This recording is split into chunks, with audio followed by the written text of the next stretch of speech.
In this video, we're going to evaluate two integrals. In the first one, the integrand is an algebraic expression. In the second one, it's a trig expression.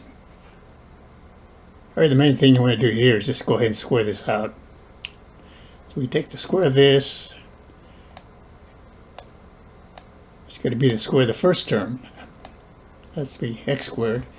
And then it's going to be twice the product of the two terms x and 1 over x. Well, multiply x and 1 over x, the x cancels out, and then multiplied by 2, you get plus 2 here. And then the second term squared is the next step. So we square the 1 over x. 1 over x times 1 over x is 1 over x squared.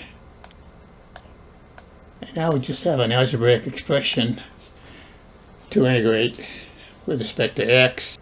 Just to make it clear here, let's rewrite it a little bit more here. It's still going to be x squared here. Still be a plus 2 here. And let's rewrite the third term here. Instead of 1 over x squared, let's write it as x to the negative 2. This property of exponents here. Bring this up, the sign changes. Now we can use a basic formula here to integrate this type of term. So for this one here, the first one, we add 1 to the exponent and divide. So 2 and 1 is 3, so it'll be x to the third here.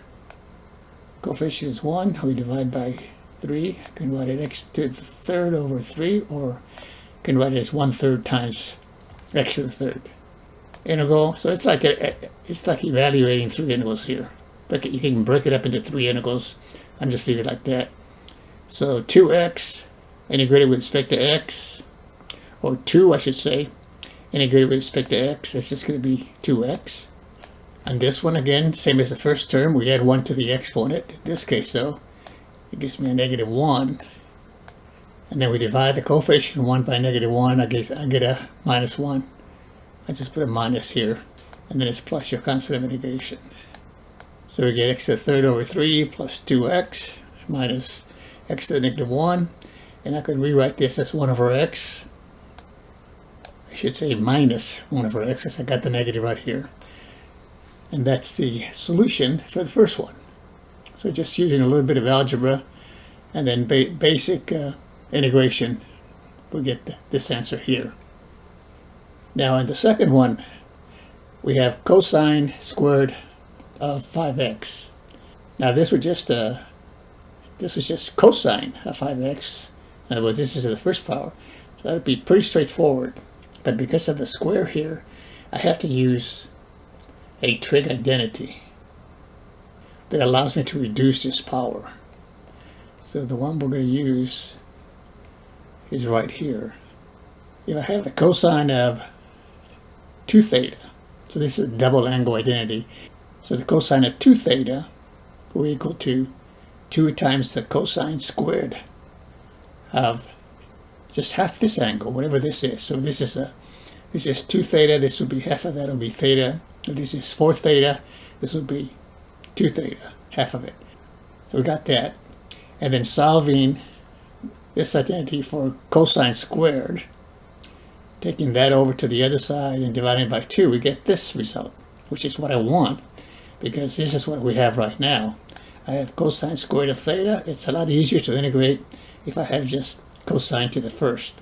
So I'm going to use this formula right here. So using this formula we just went over, I'm going to have the integral. And instead of this is going to be 1 plus twice this angle.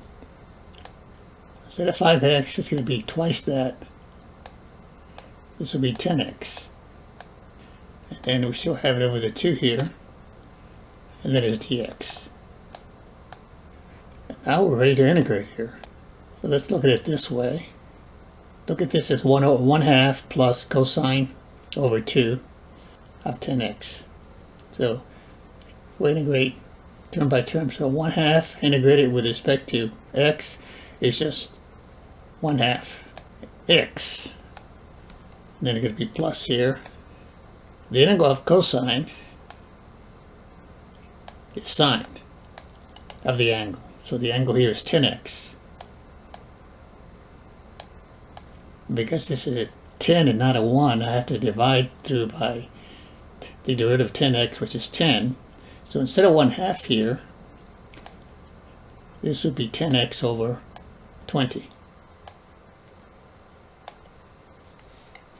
Plus a constant of integration. You can always check yourself by taking the derivative. So I take the derivative of 1/2 x, that'll give me 1/2, which is what I have here, 1 over 2. And then derivative of sine is cosine, but then I have to multiply using the chain rule in reverse. Derivative of 10x will be 10, so it'll be a 10 here over 20 will give me the 1/2. That's your answer. Thanks for watching. We'll see you next time.